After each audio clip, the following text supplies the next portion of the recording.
Hey guys, DING LIREN just gave a new interview in Chinese, Mandarin, and it's been translated into English.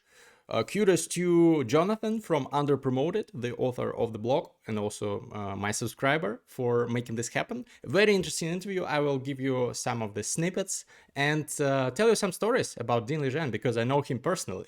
I've played soccer or football for the Europeans out there with him, for example, and he discusses soccer in this interview, among many other things. I think it's the first interview with him in quite a while, at least in English, and it sheds some light into what's going on with Dean. So first of all, there were several interesting light-hearted questions in the interview. For example, I found out that Ding's nickname is Han Mu, aircraft carrier in Chinese.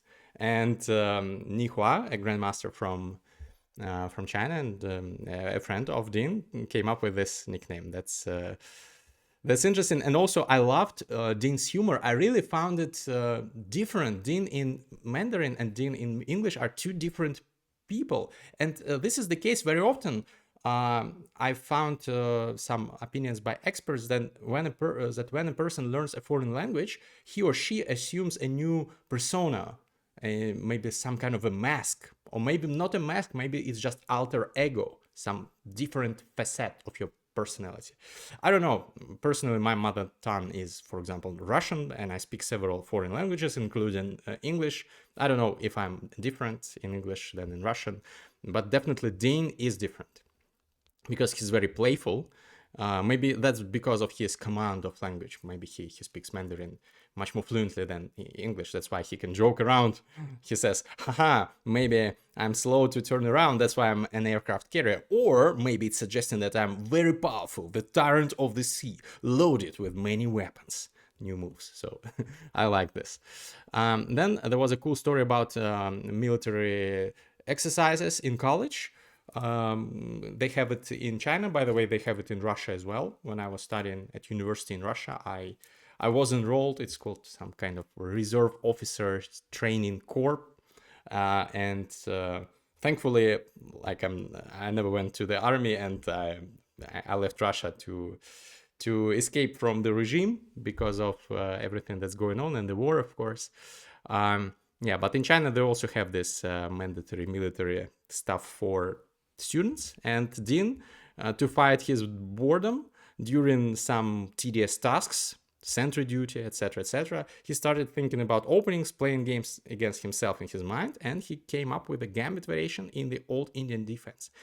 He never ended up playing it, and it was lost in the wind. Personally, I now have a new goal. When I meet Dean next time, I will ask him for the exact variation, and I will use it in my tournament practice. I promise you guys. So, also, fun fact, Dean is sometimes, not sometimes, every week he plays badminton.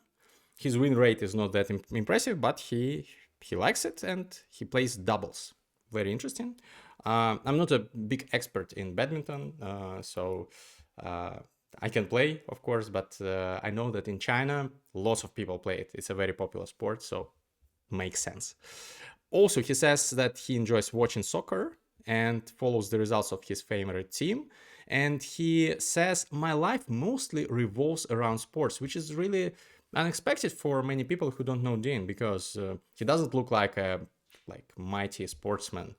He doesn't look very athletic. But personally, I've played soccer against him. In 2024, in Astana, Kazakhstan, capital of Kazakhstan, there was the World Rapid and Blitz Teams Championship. I participated on the last board of one of the Kazakhstani teams. It was a great event. I loved it. And Dean was playing for the Chinese team. I think there was Dean, Wei Yi, and some other guys. They played quite well. I think they scored medals, at least in one of the disciplines. And there was a day when we all played soccer. There was Jan Nepomniachtchi, Magnus for some reason didn't participate, but there was Nepo, there was Dvorkovich, for example. He was playing the FIDE president, and there was Ding, of course, and he's a big fan of soccer, and he plays really well. My team played against his team, and we lost, even though I estimated his skills. At first, I thought he doesn't look very athletic, but appearances may be deceitful. He's quite lofty with the ball. So, other insights from Dean. So, first of all, he says that he likes his current situation.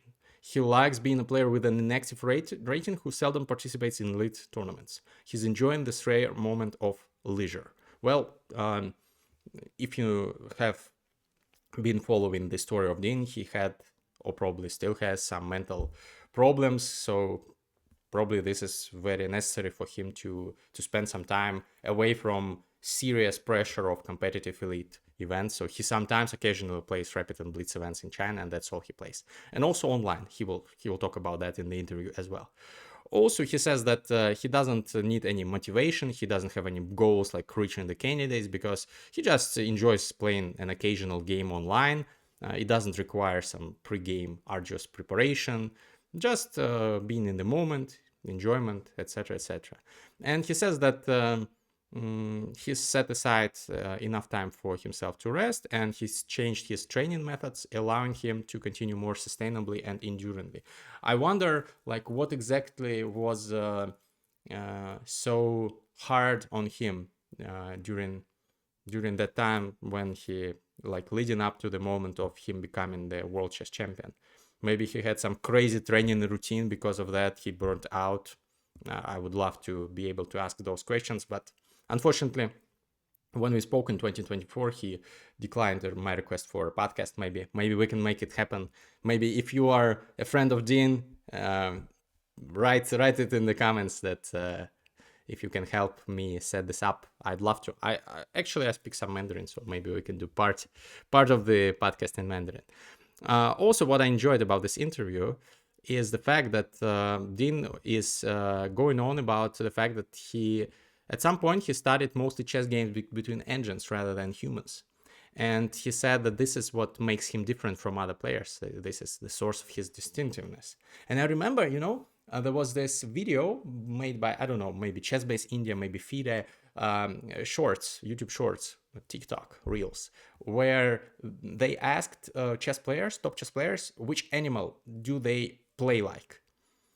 And Yan Nepomniachtchi said, "Oh, I play like a monkey," very like self-deprecating humor. Some other player said, "I play like a tiger," or something like that. And Dean said, "Oh, I don't play like any animal. I would like to play like a computer." And this was like very Dean-esque, I would say. He is very precise, and when he is in form, of course, he plays very close to engine strengths. Okay. Also, what I liked about this interview and what I found really curious is that this is the question by Jonathan. During your 2023 World Championship match, you had mixed feelings about the games. When your opponent played an inaccurate move, you felt disappointed that the game was marred by human error, even though it gave you the advantage. Or during Game 8. Game 8 was when Dean played the London with white pieces, and Nepo made some mistakes, and Dean won that game.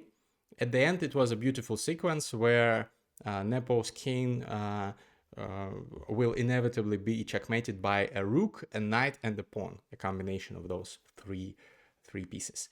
And Dean admittedly felt little motivation to win that game, and he said that it's like when you are playing badminton and the victory is already in hand, you might return a ball that would have gone out of bounds.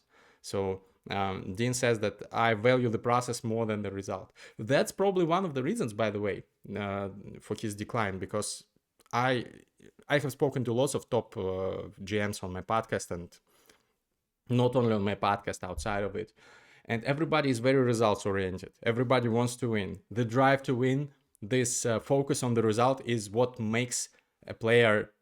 It's not the only thing you need to become a top player or the best of the best, but it definitely is required, in my opinion, at least in my experience. And Dean has lost this, I don't know, for some reason. He just values the process now more than the result, probably because he has already achieved his life goal, becoming the world chess champion. This is a very philosophical question, like what to do in your life when you have achieved something that you've worked your whole life to achieve, and now there is no following like milestone that you have in mind, because like this is like the highest you can get, world chess champion. Not all people struggle with this problem, only the select few who manage to get to the top of their niche. But I think that there are some psychological life hacks to prevent yourself from getting an existential crisis in such situation. I think one of the most popular pieces of advice is that you need to set some goals that are not just results oriented, but also process oriented. So in that respect, Din is probably has some his opinion has some weight. Okay, and also last but not least, I wanted to say that I found it very funny that Din says that his favorite food from competing abroad is Russia's wood grilled steak. It's called shashlik in Russian. Really unexpected choice. I quite like shashlik. It's nice. You can try it not only in Russia, in Kazakhstan where I live. They also love shashlik, so check it out. And in the Caucasus, in Armenia, for example, Georgia, if you are there, check it out, and then you can compare your taste with Ding's tastes.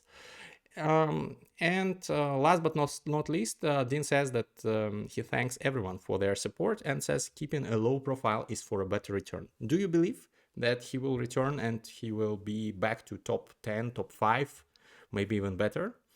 Personally, I find it far-fetched, such a scenario. Maybe it happens, but currently I don't see it happening. But I would be glad to be proven wrong. Write your opinion in the comments. Don't forget to like this video if you liked it, and see you in the next one. Bye bye.